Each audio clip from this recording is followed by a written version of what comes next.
Let's dive into Unify. Tell us about the situation and how you actually changed it. So when I got to Unify Siemens, the business, I ran the North American geography. I was essentially the CEO of the North American geography for Unify. The business had had 5 consecutive years of double-digit decline. 5 years previous, we had 5,000 employees, and we had been reduced to 750. And that's what I stepped into. So the global company, we had 4 regions that made up the global company. The board had hired McKinsey to come in and help us, and when I arrived, McKinsey had a strategy for me in North America already. And they had a strategy for each of the regions. But they had a strategy for me in North America, which involved me, within the first 2 weeks of me being hired, to reduce my employee base from 750 to, I think it was 378, something like that. Nearly half. It was literally, I went to Munich, the company was headquartered in Munich, and we met with each of our regional leaders met with McKinsey, and we were presented with the strategy, your plan, that we were supposed to execute. And I told them, I'm not going to lay off half of my employees in the next 2 weeks. I'm not. I need to understand what's happening with my business, and if we need to reduce our headcount to save the business, we will. But I'm not sure we have to do that yet. Let me look at the growth levers first.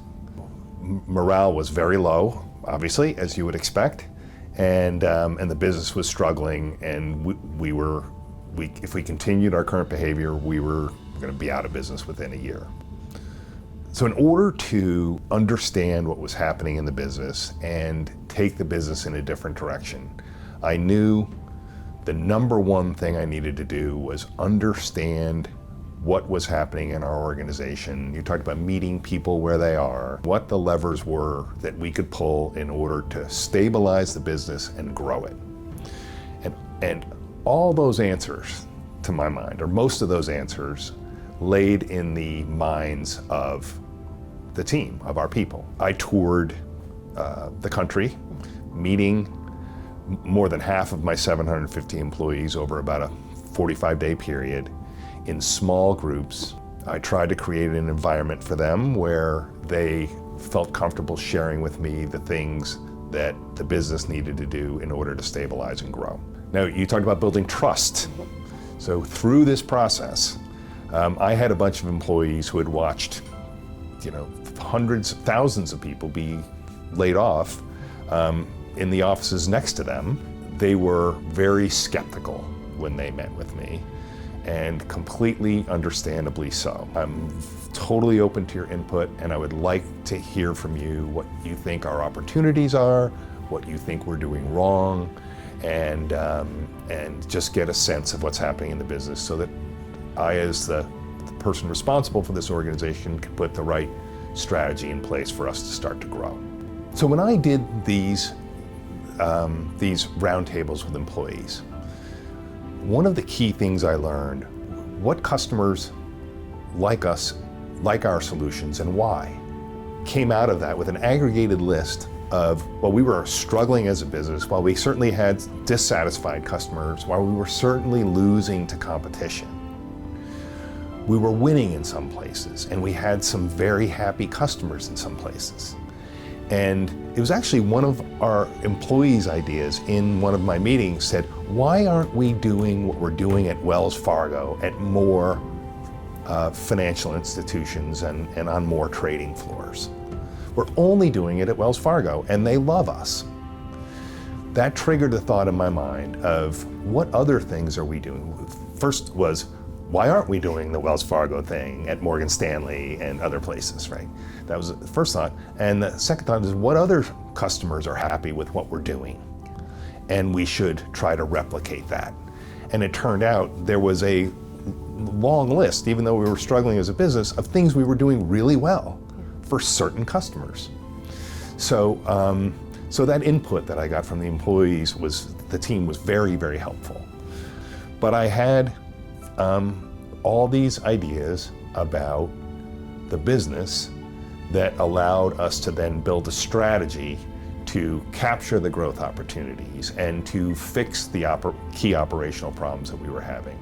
And all of that input from the employees got factored into a blueprint, a strategy, and a set of initiatives that we then drove as a management team down through the organization as a strategy that became wildly successful. We were a $250 million business at the time. We want to be, the top goal was we want to be a $500 million business with 35% gross margins. What are the things we need to do to get there? We would organize by industry instead of by geography, and we would develop our solutions by industry. Took Wells Fargo and said, that is now a financial services industry solution. And we then packaged it, put essentially marketing veneer around it at first, and then eventually a lot of marketing heft behind it, and took that and sold it to other financial services institutions, something we could do very quickly to replicate. And we did that with other solutions as well, and we created a portfolio of industry solutions. Another one was, we had a customer, it was Henry Ford Health in the Midwest. It's basically a hospital network. They were very happy. They had outsourced their internal communications systems to us, and they loved us. We weren't doing it anywhere else. It's like, let's get into the outsourcing business around unified communications for companies. So we created a services business and went and sold what we were doing with Henry Ford Health to others. We decided to also start selling our solutions through partners. We had been Siemens Networking. We rebranded as Unify, and a lot of companies didn't know who we were.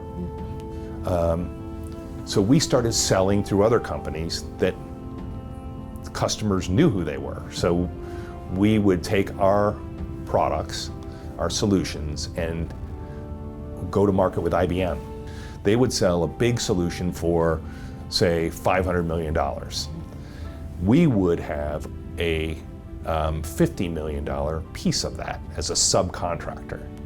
The customer would never even know we were in it. They would be buying a solution from IBM, and they're like, the customer saying, we're talking to IBM. And for us, we got the value of their brand in the entree to a customer we never would have been able to penetrate. So we made our product a part of their portfolio, and it drove quite a bit of growth for us, yeah. Wonderful, wonderful. Dan, something I want to highlight here is the resourcefulness. Coming into this, not only did you have pressure to cut your team and things weren't going well, there weren't a ton of, as I understand it, discretionary funds or the opportunity to build out new solutions and go out and acquire new people or new clients. So you really had to do the best you could with what you had. That's right. We had to be very resourceful, and there really weren't any discretionary funds. It was, your G&A needs to come down 25% this year. But it wasn't as hard as you might think. There's sort of a question, what are our assets? How can we leverage them?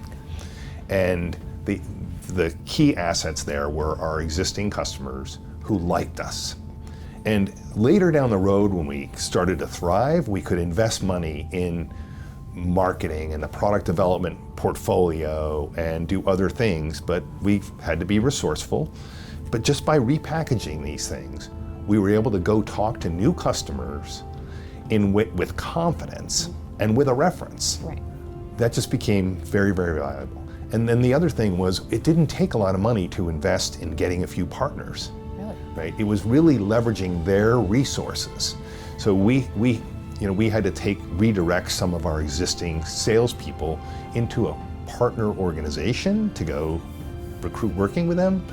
But the productivity we got out of those 5 people that went to go do that versus if we had them selling in the field, they were far more productive in revenue generation, leveraging those partners than they were. So we didn't have any additional money to invest, and we didn't invest any additional money. And then once we were able to get traction and start to generate growth, it spun off funds that allowed us to do other things, that allowed us to just compound and accelerate and really drive success. We turned the business around so quickly, much quicker than anybody could have expected. within, in the first year, we grew north of 20%. And in the second year, we grew north of 20%, compounded again on top of that.